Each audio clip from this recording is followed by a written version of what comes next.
News 18 Bangla স্বাগত। আমি সব্যসাচী আপনাদের সঙ্গে। বাংলার ভোটে প্রায় 1 লক্ষ আধা সেনা, প্রথম দফাতেই 73,000 আধা সেনা বাংলায় কড়া প্রহরায়। দ্বিতীয় ও তৃতীয় দফায় 70,000 আধা সেনার কথা রয়েছে। এই মুহূর্তে সোমরাজ রয়েছেন আমাদের সঙ্গে। আমরা সোমরাজের কাছ থেকে জেনে নেব, সোমরাজ, ঠিক কত আধা সেনা বাংলার ভোটে থাকতে পারে এমনটা জানা যাচ্ছে?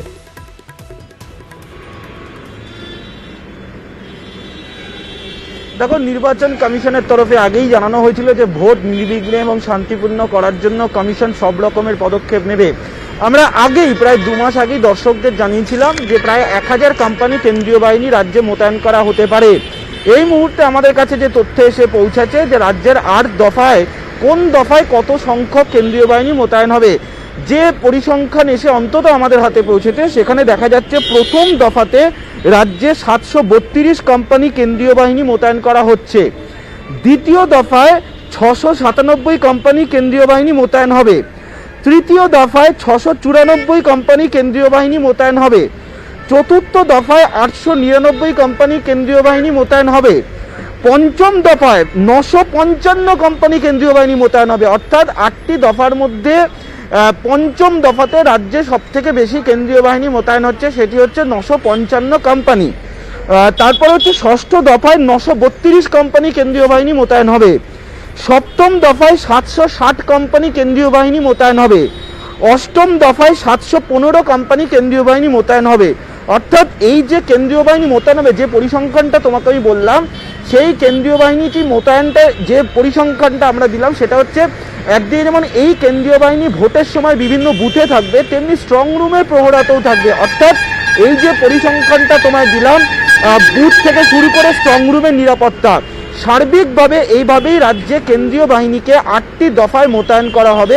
অন্তত কমিশন এখনো পর্যন্ত এই সিদ্ধান্ত নিয়েছে বলেই কমিশন সূত্রে খবর। সেক্ষেত্রে যেটা আরো খবর পাওয়া যাচ্ছে যে প্রয়োজন বুঝে কমিশন সেই বাহিনী আরো বাড়াতে পারে। সোমরাজ, একটা বিষয় জানতে চাইবো, গত লোকসভা ভোটে গোটা রাজ্যের জন্য 750 কোম্পানি কেন্দ্রীয় বাহিনী এসেছিল। এবার তুমি যে হিসাব দিচ্ছ, প্রথম দফাতেই প্রায় 700 কোম্পানি কেন্দ্রীয় বাহিনী আসছে।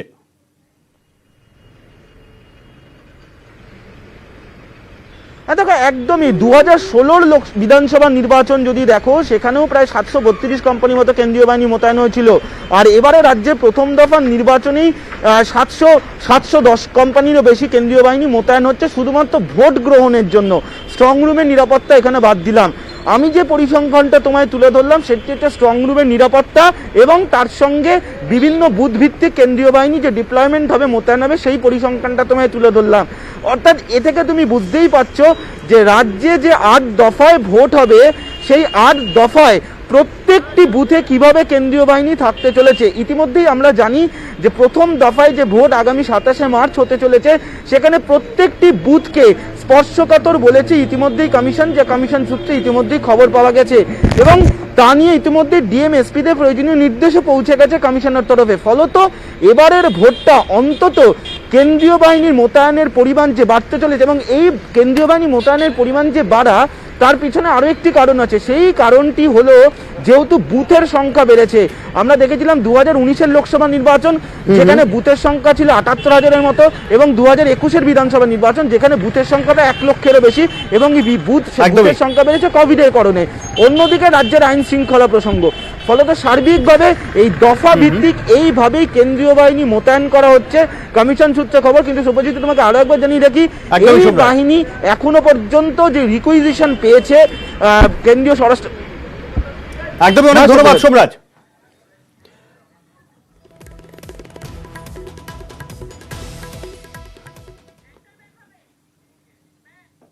আর একদিকে যখন কেন্দ্রীয় বাহিনী মোতায়েন করে গোটা রাজ্যকে প্রায় দুর্গের মতন করার চেষ্টা করা হচ্ছে, তখন বিজেপির কেন্দ্রীয় পর্যবেক্ষক কেদারনাথ সিং, তাকে মারধরের অভিযোগ উঠল, তৃণমূলের বিরুদ্ধে হামলার অভিযোগ তুলল বিজেপি। অর্পণ রয়েছেন আমাদের সঙ্গে এই মুহূর্তে, বিস্তারিত জানবো। অর্পণ। সব্যসাচী, জয়নগরের বিধানসভা কেন্দ্রের গড়দেয়ানি গ্রামে সংখ্যালঘু মোর্চার নেতার বাড়িতে আজকে একটি বৈঠক ছিল। সেই বৈঠকে যোগ দেন কেন্দ্রীয় পর্যবেক্ষক কেদারনাথ সিং, এবং সেখানে বৈঠক চলাকালীন অভিযোগ করছেন যে তৃণমূল আশ্রিত দুষ্কৃতীরা তাদেরকে ঘিরে ফেলে, সেখানে তাদেরকে বেধড়ক মারধর করা হয়। ঘটনায় এক মহিলাও ওই যে বৈঠকে ছিলেন সেই মহিলাও গুরুতর জখম হয়েছেন। এরপরেই স্থানীয় থানায় অর্থাৎ বকুলতলা থানার পুলিশকে খবর দেওয়া হয়। বকুলতলা থানার পুলিশ এবং কেন্দ্রীয় বাহিনী গ্রামে যান। সেখান থেকে এই কেদারনাথ সিংকে উদ্ধার করে নিয়ে আসা হয় নিমপিটের গ্রামীণ হাসপাতাল, সেখানে তাদের চিকিৎসা করানো হয়। এরপরেই বকুলতলা থানায় লিখিতভাবে অভিযোগ জানানো হয়েছে তৃণমূলের বিরুদ্ধে। তবে সব্যসাচী তোমাকে জানাবো যে এই হামলার অভিযোগ কিন্তু অস্বীকার করেছে তৃণমূল। তাদের পক্ষ থেকে যেটা বলা হচ্ছে যে এই গ্রামে সরকারি বাতি অর্থাৎ সরকারি আলো লাগানো গাড়ি নিয়ে আসা হয়েছিল, গ্রামবাসীরাই তার প্রতিরোধ করেছে, গ্রামবাসীদের সঙ্গে বচসা হয়েছে, এর সঙ্গে কোনো রকম তৃণমূলের যোগ নেই। সব্যসাচী, অনেক ধন্যবাদ। মমতা বন্দ্যোপাধ্যায়ের পর এবারে নন্দীগ্রামের মন্দিরে মন্দিরে শুভেন্দু অধিকারী। বাংলায় ভোট যুদ্ধ, কিন্তু নন্দীগ্রামে এবার ধর্মযুদ্ধ।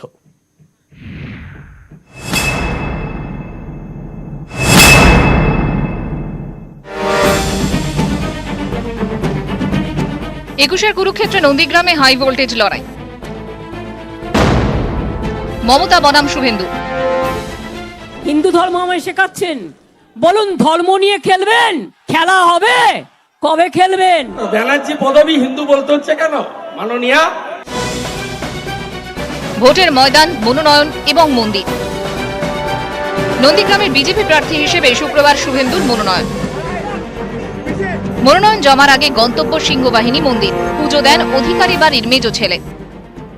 সোনাচূড়া সিংহবাহিনী মন্দির মানে আমি ডেলিগেশন করার আগে প্রণাম করে গেছি। নন্দীগ্রাম বাজার লাগোয়া জানকীনাথ মন্দিরে গিয়েও পুজো দেন শুভেন্দু, যজ্ঞও করেন। গত বুধবার মনোনয়ন জমা দেন মমতা। তার আগের দিন নন্দীগ্রামের এই জানকীনাথ মন্দিরেই পুজো দেন তৃণমূল নেত্রীও। সত্য যেখানে সেখানেই ধর্ম, সেখানেই জয়। ভগবান শ্রীরামচন্দ্র তো সত্যের উপাসনা করে গেছেন। সত্য সংঘং দশরথ তনয় শ্যামলং শান্তমূর্তি। তিনি সত্যের পূজারী। হ্যাঁ, সত্যই জিতবে, আমার এইটুকু ধারণা। মনোনয়নের পর 1 ডজনেরও বেশি মন্দিরে যান মমতা বন্দ্যোপাধ্যায়। নন্দীগ্রামের মমতার প্রতিপক্ষ শুভেন্দু ও মন্দির স্মরণে বৃহস্পতিবার শিবরাত্রি উপলক্ষে 3টে মন্দিরে যান, শিবের মাথায় জল ঢালেন। পরদিন মনোনয়ন জমার আগে ফের মন্দিরে মন্দিরে গিয়ে পুজো, হোম যজ্ঞ।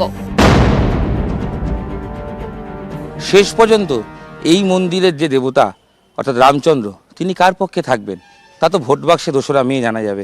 তবে মন্দিরের পুরোহিত তিনি বলছেন সত্যের জয় হবে, সত্য যার পক্ষে সেই জিতবে। এখন দেখার 2রা মে কার পক্ষে এই দেবতার আশীর্বাদ থাকে।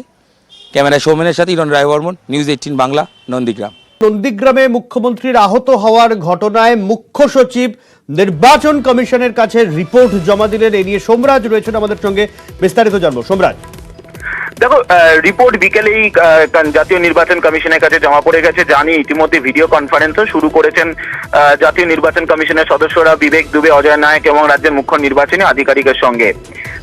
এবং সেক্ষেত্রে মুখ্য সচিবের যে পাঠানো রিপোর্ট, যেখানে সূত্র মারফত জানা যাচ্ছে যে সেই রিপোর্টে বলা হয়েছে যে মমতা বন্দ্যোপাধ্যায়ের পায়ে চোট লেগেছে, দরজা বন্ধ হয়ে চোট লেগেছে।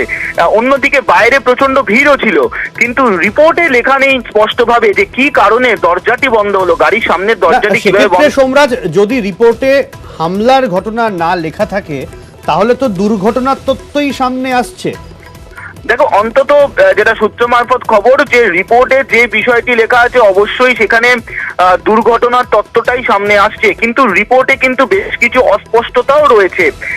যেমন পিলারের উল্লেখ রয়েছে রিপোর্টে, প্রবল ভিড়ের উল্লেখ রয়েছে, কিন্তু কেউ দরজায় ধাক্কা দেওয়ার ফলে কি দরজা বন্ধ হয়েছিল কিনা সেই বিষয় কিন্তু স্পষ্টভাবে লেখা নেই।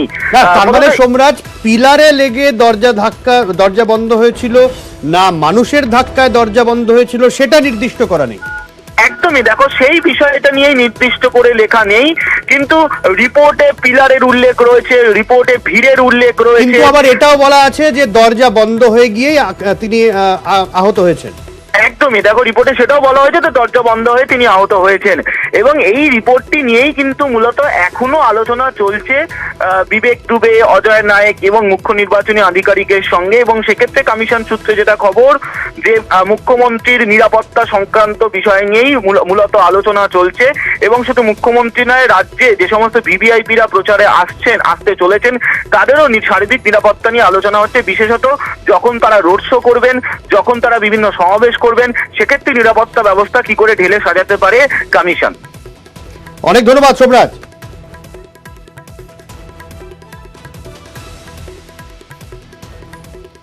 তবে তৃণমূল কংগ্রেস এবং বিজেপির তরজা এই ঘটনা নিয়ে অব্যাহত। সৌগত রায় তিনি বলছেন মুখ্যমন্ত্রী মমতা বন্দ্যোপাধ্যায়কে ইচ্ছাকৃতভাবে আঘাত করা হয়েছে, তার উপরে হামলা চালানো হয়েছে। প্রধানমন্ত্রীর বক্তব্যের জের টানছেন তিনি। উল্টো দিকে শ্রমিক ভট্টাচার্য তিনি বলছেন প্রধানমন্ত্রীর বক্তব্যকে বিকৃত করা হচ্ছে।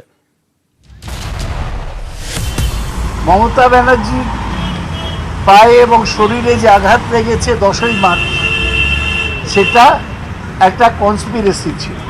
বিজেপির নেতা দিলীপ ঘোষ বলেছিলেন যে নন্দীগ্রামে গেলে পড়বেন উনি। সৌমিত্র খানও 10ই মার্চের আগে বলেছিলেন কাল থেকে বুঝতে পারবে বিকেল 5টার পর। আর প্রধানমন্ত্রী নিজে তো বলেছিলেন নন্দীগ্রামে গেলে ও স্কুটি উল্টে যেতে পারে। মুখ্যমন্ত্রীর গাড়িটা কোনো পোস্টে ধাক্কা মারেনি, এটা একটা কনস্পিরেসি।